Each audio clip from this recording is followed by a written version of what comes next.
This video, Genomic Continuity and Colonial Rupture, presents a legal and historical analysis of international reparations for the Y-DNA Haplogroup H indigenous peoples of the Kumaon Terai. We begin with the historical record and genomic identity, focusing on establishing deep antiquity and prior occupancy through archaeogenomic evidence. The indigenous communities of the Terai represent one of the oldest continuously settled populations in northern South Asia.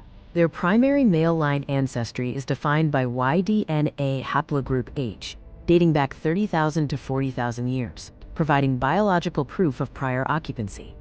Prior to British consolidation, these communities had sovereign land rights, documented in colonial records.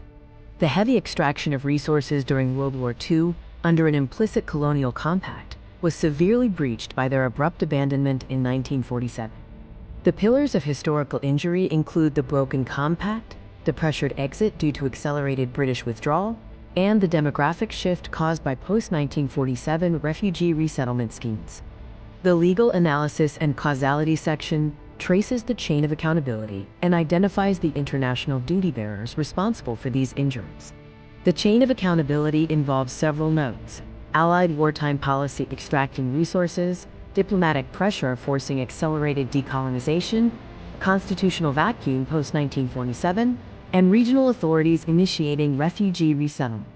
The duty bearer matrix identifies key entities. The United Kingdom and post-1947 authorities bear primary responsibility. The United States and the United Nations bear secondary and institutional accountability, respectively. The systematic destruction of community land, language conditions, and sacred landscapes aligns directly with the original Lemkin definition of cultural genocide, providing strong legal grounding for a claim. We move on to the reparations framework and precedents, focusing on designing a viable path for restorative justice in the current international order. Structural legal parallels include the Waitangi Tribunal, recognizing genealogical continuity, Mabo versus Queensland, reversing the terra nullius presumption, and Herero and Nama reparations, setting a precedent for temporal distance. The four pillars of redress are restitution, compensation through a heritage trust fund, rehabilitation of linguistic isolates, and satisfaction and guarantees, including apologies and constitutional safeguards. The strategic institutional pathway involves four phases: submission to UNPFII, requesting a country visit from EMRIP, submitting findings to UPR, and advocating for an ICJ advisory opinion. Counter-arguments regarding state sovereignty and the statute of limitations are refuted. Human rights obligations are erga omnes, and land alienation is a continuing violation, not a discrete past event. Restoring the balance involves recognizing the demographic displacement of the Y-DNA lineage communities as a profound blind spot in decolonization. Bridging genomic science with human rights law offers a path to justice.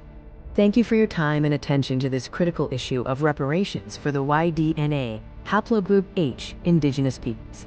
This video utilized a variety of images. Here are the sources for the visual content used in the preceding scenes. Further sources for the images used are detailed here for reference.